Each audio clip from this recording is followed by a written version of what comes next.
That must have been some half-time team talk.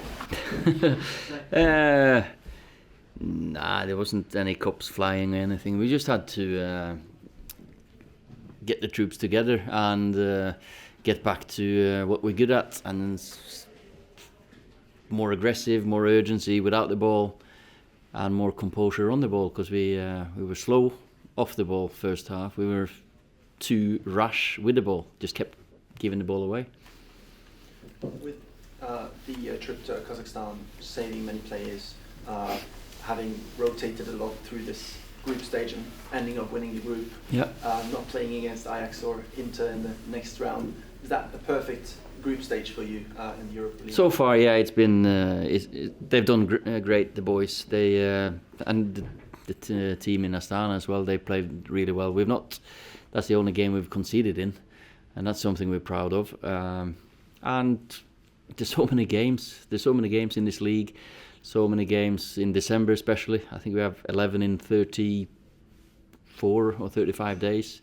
So to have such a squad that you can change 9 and still win comfortably, or 4-0, it's a great testament to the players I have. What can you say about Mason Greenwood? We ask you about him all the time, but that was another superb display. I probably said it all before, so it's nothing new.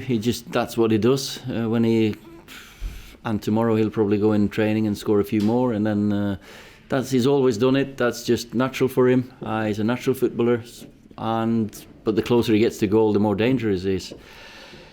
Right foot, left foot, nightmare probably for defenders. He needs to develop his heading. Then he can be a proper striker. Have you seen anyone as good as him at that age? I've seen a few good ones, yeah. I've played with Waza myself, obviously, but natural finishing, he's one of the best I've seen, yeah. Sorry, did you have to think carefully about keeping him? Because during the summer, people thought he might well go on loan. No, there was never any question of him going on loan, because that decision was made early on in pre-season, or even towards the end of last season.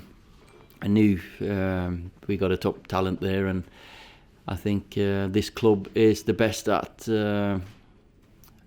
recognising that, and for me, and developing talent like this.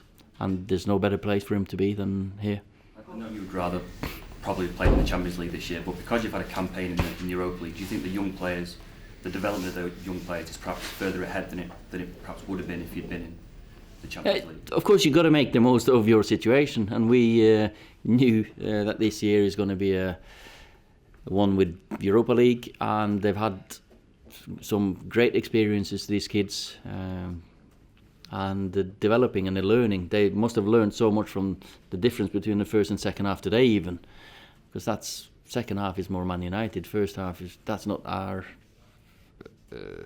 identity. We don't want to look like that team. It was a little bit before your time, but Fergie used to complain a little bit about the foreigners rule, that the 3+2 in the Champions League. But what it did do was allow him to play players like Nicky. But I mean, do you see that is helping the players that you've got now, that perhaps have been pushed a bit further forward? Yeah, definitely. They need games against men. They need against professional players, because under 23 league that can take you so far, and then the EFL Cup we don't have too many games for them, so they've taken a massive stride. And of course today you got Ethan coming on. I thought he looked like a proper man out there. Jimmy's second half was really good. Brandon, you forget that he's still a young kid that started didn't even come to on the pre-season tour, so because he's like establishing himself in that little group there. Ollie, you said a few times that you left yourself short up front with Romelu and Alexis going. Given the speed of Mason's development, is that making you think twice about needing to strengthen up front? And we're looking to strengthen in many positions, and because if you look at our squad compared to the others, we're getting there, but we still need 2 or 3 players to have a squad with enough numbers and to rotate throughout a long season. So you'll probably see what we'll sign. How do you handle him now? Because after Colchester, with Europe now being shelved until February, yeah. Colchester might be the last sort of obvious game that you play him in, because he played in League Cup. No, he played against Tottenham and he was class. I'm not afraid of playing him in the Premier League, not at all. But it's about sharing the minutes and finding the right minutes for him. And of course, he's ready to play in the Premier League. Is it fair to say he won't be in the Youth Cup tomorrow night? Because I know Ryan Giggs. Yeah, I don't think Lincoln need to worry about him. No. How do you approach the rest of the competition now from here on? Obviously, giving the young players a chance, but the closer it gets to a semi-final and a final.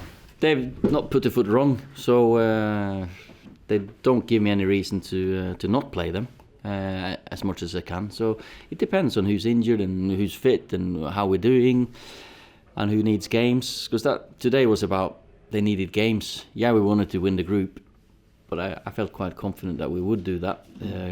But all these needed games, you could see that in the first half.